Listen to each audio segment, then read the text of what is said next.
DarKoaster is Busch Gardens Williamsburg's new for 2023 roller coaster. It is an Intamin indoor launched straddle coaster, features 4 launches, reaches 36 miles per hour, and has 2,454 feet of track.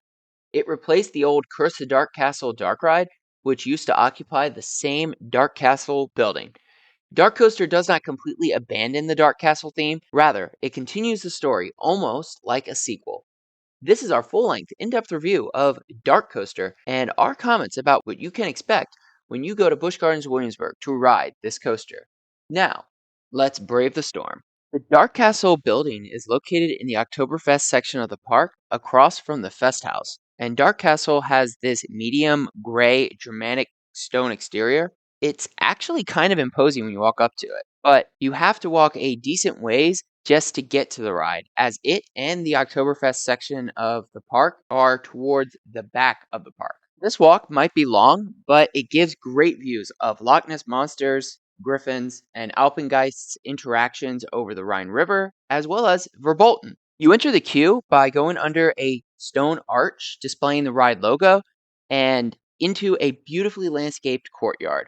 On busier days, the queue spirals around a large pedestal which features only what we assume are King Ludwig's feet and sword. And this makes for a cool visual as it seemingly suggests that something clearly happened to him. It also alludes to the fact that DarKastle has long been abandoned. You then make your way up and around into the Gothic-inspired corridor with some chandeliers and queue railings. As you go through the corridor, you see the first indication that King Ludwig no longer lives in DarKastle. Before turning into the actual DarKastle building, you see a DarKastle plaque, which tells riders that Ludwig's advisors tried to overthrow him. And in true Machiavelli fashion, Ludwig hosted them to a lavish winter festival. But a great and mysterious winter storm descended upon the festivities, and the next morning, all the advisors were gone, as well as King Ludwig never being seen again. You then see some crates and ski equipment, which indicate that a new tenant has taken up residency in DarKastle, a snowmobile company sending riders out into a supernatural winter storm. You also see DarKastle's large wooden doors laying next to the wall off their hinges with condemned and danger, unsafe building signs. As you make your way to the station, you see more theming elements, especially right before getting into the main station room. Behind the queue railing, there are Doppler radar equipment, a bookshelf, crates, and King Ludwig's portrait with some jumper cables attached to it. And Ludwig's portrait might be the coolest theming element in the entire entrance queue. If you look at it enough, you will see King Ludwig's ghost come out of it. Once you reach the main station room, you see more theming elements, including discarded ski and snowmobile equipment and crates. You then make your way to the ride platform, where you will board one of DarKoaster's 2 5-car, 10-passenger snowmobile-themed trains, which features some fun Easter eggs about the story and the Curse of DarKastle dark ride. And DarKastle's trains differ from all other trains in the park, as your seat is part normal seat, part straddle seat. This is certainly a different sensation than most park goers will be used to.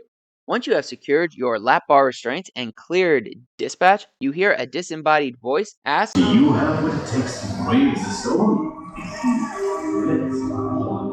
and you leave the station to start your ride. As you leave the station, you enter the almost pitch black DarKastle building and into the first launch section, which features a tire drive launch that propels you down it fairly quickly into a left-hand turn. From there, you fly through the layout, twisting and turning around some decent light effects theming into another tire drive launch, which will get you to your top speed of 36 miles per hour and through more twists and turns. You then take a left-hand turn into another tire drive launch, which is actually the first launch section that you started the ride on, into more twists and turns, the fourth and final launch section, and more twists and turns. You end the ride just narrowly escaping King Ludwig's ghost as you fly right past his mouth. DarKoaster is a good coaster with great theming elements. The entrance queue tells the story of what happened at DarKastle and to King Ludwig, while the ride experience builds on the concept of you trying to escape King Ludwig's supernatural storm. If not for a pair of switch tracks, DarKoaster would have been a really short ride. We understand that Busch Gardens Williamsburg had a limited amount of space to work with, So we definitely commend the park and Intamin for designing the second lap. But there are a couple of things that DarKoaster certainly lacks. First, we wish DarKoaster had just a little bit more theming during the ride layout. Yes, the purple specters, stone arches, and occasional lightning strikes add to the experience of trying to escape Ludwig's winter storm, but this ride would have been much more immersive if there had been more of those effects. Second, DarKoaster misses that wow moment. The tire drive launches have a little bit of punch to them, but that is about it. Verbolten has a better dark ride wow moment than DarKastle. Nonetheless, one thing that DarKoaster does well is just how cold DarKastle gets, especially during the warmer months. It really does simulate the winter storm frost temperature quite well. It has good thrill elements like those launches, but DarKoaster is definitely a family coaster. Overall, DarKoaster is a good addition to Busch Gardens Williamsburg. It offers a great step-up experience for guests looking to build up to the more thrilling launch coasters in the park, like Pantheon and Tempesto. While it does a good job continuing the DarKastle story, DarKoaster does not fully live up to the experience riders got with Curse of DarKastle. Our final score, we give DarKoaster a 7 out of 10. It is a good ride with some good theming elements and definitely worth a ride when you go to Busch Gardens Williamsburg.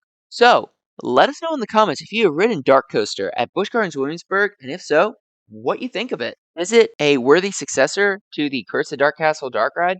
If you enjoyed this video, please like and subscribe if you haven't already, as it greatly helps the channel, and turn on notifications so you never miss an upload. And to see more content, check out this video right here, and stay tuned for more coaster reviews and amusement park content from Coaster Adventures, and we hope to see you in the next one.